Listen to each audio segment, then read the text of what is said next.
everybody, welcome back to Audrey Approved.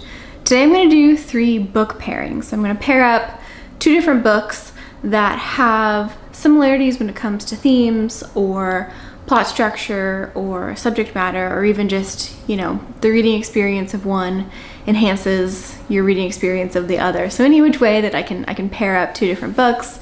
And really the inspiration for doing this is that I like watching these videos as well, and I'm always trying to make content that I myself would want to watch. So with that, I'll jump right in. So my first pairing is the only nonfiction pair that I have, and they're both very similar. They're both pieces of narrative nonfiction. They're both written by investigative journalists, and they both have to do with the same subject matter, which is America's opioid epidemic.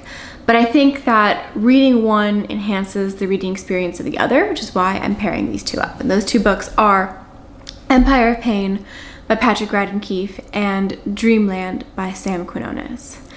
Now, I just finished Empire of Pain. I finished it actually yesterday, and it is a very popular release. It came out last year in 2022, and for very good measure. This is a biography of the Sackler family, which is an American, almost dynastic family that's really well known for its philanthropy. The Sackler name is on top of museums and schools and institutions. Now, this is really the story of how the Sackler family came to such levels of extreme wealth, and that's through their ownership of the pharmaceutical company Purdue Pharma and their marketing and production of the drug OxyContin. And OxyContin is a really strong opioid. It's stronger than heroin, even though it was marketed as being weaker.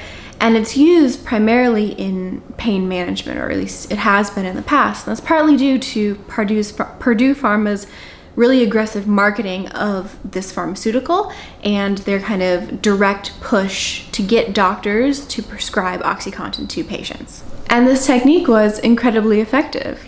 Doctors prescribed Oxy to patients, patients took Oxy works, but they were also promised that this drug was non-addictive and it was something that you could take long-term for pain management.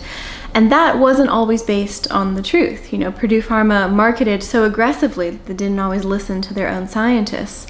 And for this reason, Oxy has played a huge role in America's opioid epidemic. And there's a lot of studies that this author cites in order to come to those types of conclusions. So yeah, this is a book about America's addiction, but it's also about a family and a family's American dream. It's successes in reaching the upper echelons of society. It's a story about wealth and privilege and the benefits that come to those that are and remain in power. And it's a really sobering read because it is true, right? That's the craziest type of story. And I don't read a lot of biographies, and I would categorize this mostly as a biography. But I found it really engrossing. It took me a while to get through because it's a really thick read. I listened to it on audiobook. But it's definitely one worth reading. I gave this one 5 stars, and it's meticulously researched, and for that I always have to give the author major props.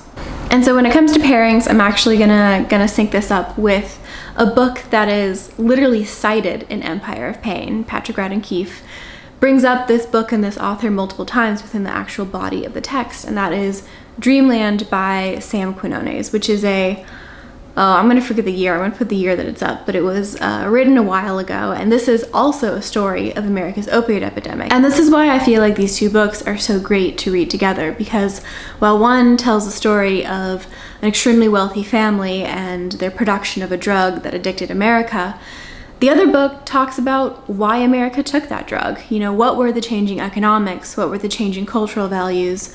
What were the changing dynamics that made people be susceptible to taking, OxyContin? How was, how we think about pain and pain management changing over time? And so I think together they provide a really complete picture of the whole story. And Sam Quinones actually takes a step further, and he talks about, what happens when OxyContin was kind of raised as like a flag, you know, this is an issue, people turned to other drugs, and these drugs include heroin or fentanyl or all these other things that, you know, have now continued to addict America all across the United States. These are both very human stories, and I think that's one of the reasons why I like them so much. They're both 5-star reads for me, because they tell a story, but through really the experiences of people. I would say that I think Dreamland is better than Empire of Pain. I lost myself a little bit in the legal proceedings of Empire of Pain. Dreamland pulled me all the way through, all the way till the end, but I wholeheartedly recommend both of them, and I think together they are an excellent book pairing. My second book pairing is a mix of both nonfiction and fiction, and it's actually based off of a book that I reviewed in a video I did 1 or 2 months ago about technology and tech giants, and that was No Filter, The Inside Story of Instagram by Sarah Frier, which I'm pairing up with Please Report Your Bug Here by Josh Riedel. So No Filter is the story of everybody's favorite app, Instagram, which covers its birth, its conception, the original idea and concept for it, and how that has changed over time. It also covers some of the first employees of Instagram and what happens when, you know, Facebook went and bought Instagram for $1 billion. I thought it was a pretty interesting read, considering it's a business history, and those aren't always the biggest hits for me. But I was pretty intrigued by this one, simply because I have a lot of familiarity with the app itself. Now, I thought it was kind of funny that within No Filter itself, the author, Sarah Frier, talks about some of the first employees, which included a man named Josh Riedel, and even talked about how he had always wanted to write a book. So I thought it was really cool that he actually did come out with a book, and so I'm pairing this with his book, Please Report Your Bug Here. Now, I would call this part literary fiction, part speculative fiction, part autofiction, and I'm adding in that autofiction simply because I have read No Filter, and, you know, this book centers around a new app in San Francisco, in downtown San Francisco. It's called Date, I think. And our main character is one of the first employees there, similar to the author himself at Instagram. He's got a whole bunch of different jobs, but one of those jobs involves looking at sensitive data, sensitive images, which I believe was also a role that Josh Riedel played at Instagram itself. And as Date gets sold to this really big corporation, which is just called Corporation with a capital C, which, you know, is Facebook in this case, you know, what happens? And this is where the speculative element kind of comes into play in this storyline. And there's a little bit of, not time travel, but I guess space travel, that's part of it.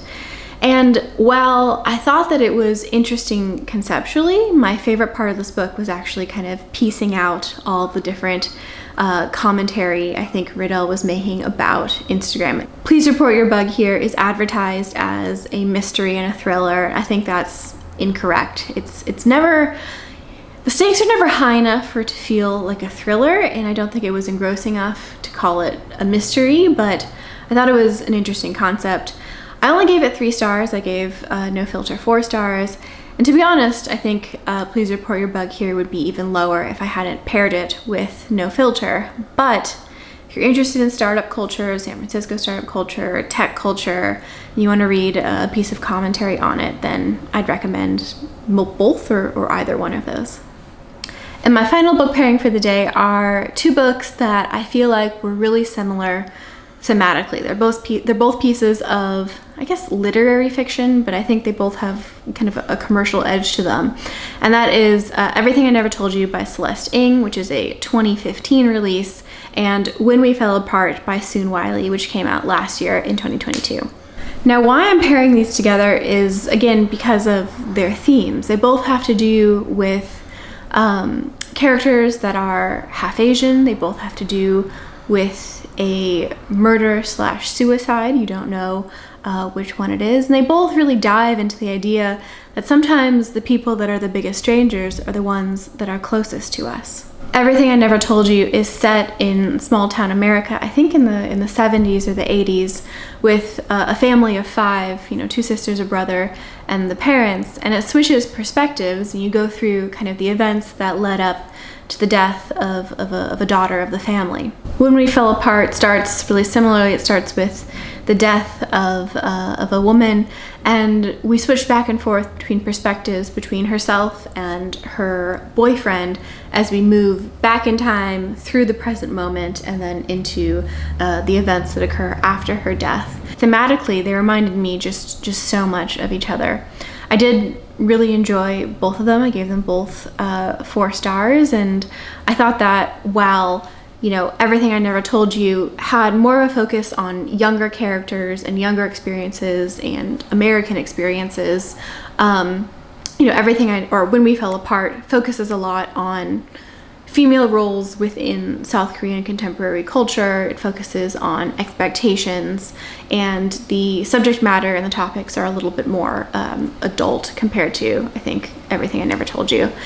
If I had to choose one, I'd probably pick the latter over the former, but I enjoyed both of them, like I said, and I think if you liked one, you'll definitely like the other. And yeah, those are my 3 book pairings. In particular, I just think those first 2 books are really excellent and definitely worth your time and worth reading. But I'll be back sometime soon with maybe another 3 sets of book pairs, and until then, take care. Bye.